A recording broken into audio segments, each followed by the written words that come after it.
중앙도서관 학술위원팀 김진희입니다.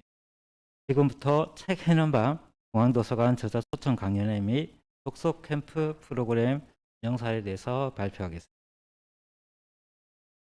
목차는 프로그램 선정 이후 개요, 성과, 자선으로 발표하겠습니다. 현재 중앙도서관에서는 독서진흥 프로그램, 교육문화 프로그램 2개의 전략과제로 총 7개의 세부 프로그램을 운영하고 있습니다. 본 프로그램을 우수 사례로 선정한 이유는 도서관에서 운영하고 있는 프로그램 중 가장 선호도와 만족도가 높고 도서관 내에서 모든 청별 자료실을 이동하며 진행함에 따라 참여 학생들에게 색다른 경험으로 인식되고 있으며 특히 어렵지 않고 쉽게 접근할 수 있어 독서활동에 흥미와 재미를 느낄 수 있는 입문 단계 프로그램이므로 오늘 소개하고자 합니다. 프로그램 추진 배경입니다. 최근 4차 산업혁명 시대에 필요로 하는 미래의 인재상은 창의 융합 역량을 갖춘 인재를 요구하고 있습니다. 기술의 혁신에서는 자체의 스킬뿐만 아니라 인문학적 개념이 포함된 창의성이 무엇보다 중요합니다. 이런 창의 융합 역량 강화에 가장 기초가 되는 활동이 독서 활동이라고 합니다. 빅데이터와 정제되지 않은 정보 형수 속에 독서 활동으로 타인의 간접 경험을 통해 비판적 사고력, 창의력, 융합, 소통, 협력 등을 키울 수 있기 때문입니다. 대내외적으로 대학기관 평가 인증, 도서관 영역과 대학 도서관 진흥종합계약에서도 도서관 기초한양 프로그램 운영을 강조하고 있고 많은 대학 도서관들이 특성화 프로그램을 기획하여 운영하고 있습니다. 프로그램의 내용입니다. 본 프로그램은 유명 저자를 초청하여 특강을 진행하고 팀별 독서 캠프 활동을 수행하는 프로그램입니다. 총 20팀 40명의 학부생을 모집 대상으로 삼았습니다. 프로그램의 목적은 학생들에게 독서에 대한 친숙함과 흥미를 유도하고 독서 문화를 진흥하고 창의적인 사고와 인문학적 소양 함양에 도움을 주고자 합니다. 전체 운영 기간은 총 한 달가량 소요되었습니다. 전체 구성과 일정은 화면을 참고하시면 되겠습니다. 준비 단계에서 전년도 만족교사 결과와 프로그램 참여자의 의견을 종합한 한류 계획을 기반으로 개선 방안을 도출하여 운영 계획을 수립했습니다. 본 프로그램은 대면으로 진행해야 가장 효과가 큰 프로그램이므로 기획 단계에서 코로나 거리두기 단계 격상에 따라 만일을 대비해서 비플랜으로 실시간 온라인 특강을 짜기도 했지만 매일 달라지는 코로나 상황에 대해 조사했던 기억이 있습니다. 메인 테마 중 하나가 저자 초청 특강인 만큼 학생들이 선호하는 강사 섭외에 많은 시간을 투자했습니다. 사전 팀별 신청서를 받아 선착순을 선발하였고 최종 선발된 학생들에게 우리 대학 학생 경력 부탁 3배 연기했습니다. 홍보 전략은 화면에 보시던 것과 같이 작가의 저서 사진을 활용한 포스터와 현수막을 제작해서 도서관 건물이나 학생들이 많이 다니는 장소에 부착했습니다. 물론 홈페이지 및 SNS 게시, 동의 알림을 통한 문자 발송을 하는 등 홍보 방법을 다변화했습니다. 사전에 작가와의 소통과 특강의 이해를 돕기 위해 작가의 저서를 구입하여 참가자 전원에게 배부했습니다.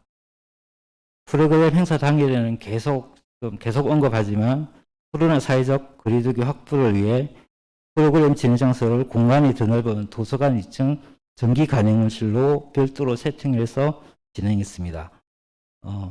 일부 학생들이 방역 지침이나 거리두기 준수 단계에 대해서 우려를 표해서 의자 세팅이나 방역 지침을 준수하기 위한 준비를 하느라 좀 많은 시간을 소요가 되었습니다.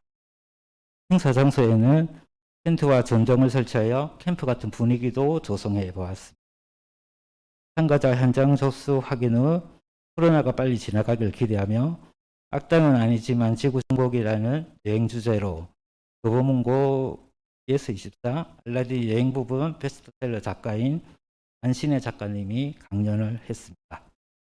특강이 끝난 후에는 배부된 저서에 사인을 받는 저자 사인회를 진행했는데 학생들이 사인을 받는 동안 개인 질문과 작가와의 셀카를 찍는 등 시간이 1시간 정도 더 소요가 돼서 행사 전체 일정이 딜레이가 되기도 했습니다.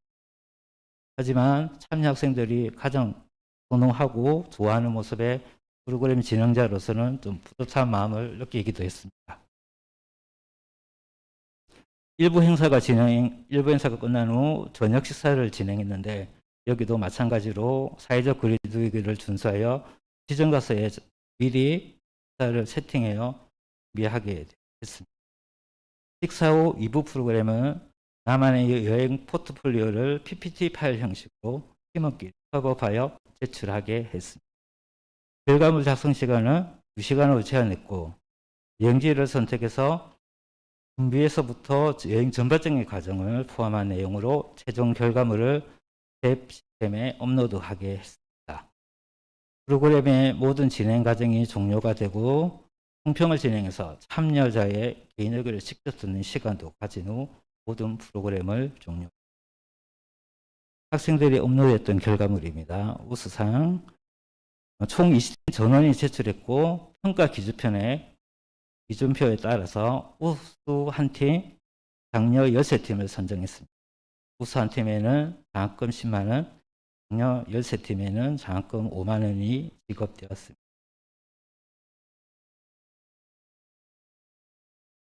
성과 분석의 가장 일반적인 방법, 만족도 조사 결과로 성과 분석을 했습니다. 만족도 조사 결과에 따르면 전체 프로그램 만족도 조사는 5점 만점에 4.6점으로 높은 만족도를 보였습니다.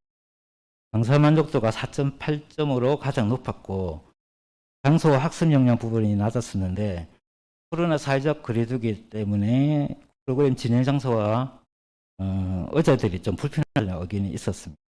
앞서 언급한 것과 같이 중앙도서관 교수학습 프로그램 중 재미와 흥미를 느낄 수 있도록 하는 입문 단계 프로그램이기 때문에 학습 역량 강화 쪽에서는 조금 낮은 점수로 표기가 되었습니다. 향후 프로그램 기획 단계에서 검토해서 계획 수립에 참고할 예정입니다. 마지막으로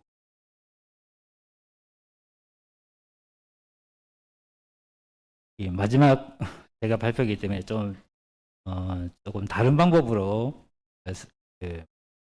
저희들 동영상을 좀 촬영해서 유튜브로 게시를 하는 내용들이 있는데 보여드릴 수 있도록 하겠습니다.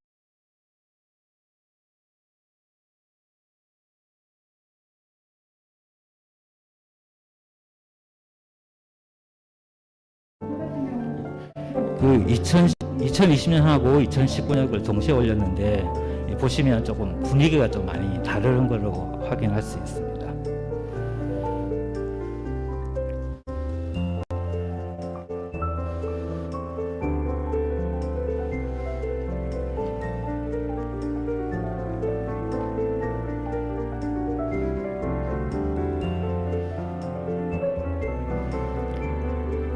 원래 본 행사는 그 도서관에서 1박 2일로 숙박을 하면서 텐트에서 숙박을 하면서 그 여유있게 좀 시간을 가지고 알차게 진행이 됐었는데 2020년부터는 코로나 상황으로 해서 당일로 짧게 간소하게 진행이 됐습니다.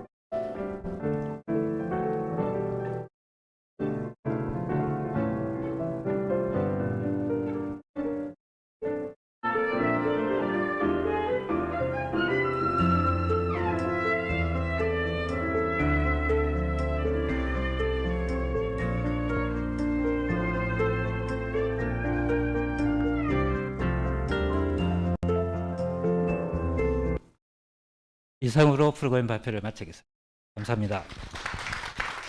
저자 초청 강연회에서 강사를 선정하는 기준은 무엇인가요? 라는 질문이 있었습니다. 저자 초청 강연의 강사비 측정 사회 초청 강연비가 너무 많이 달랐습니다.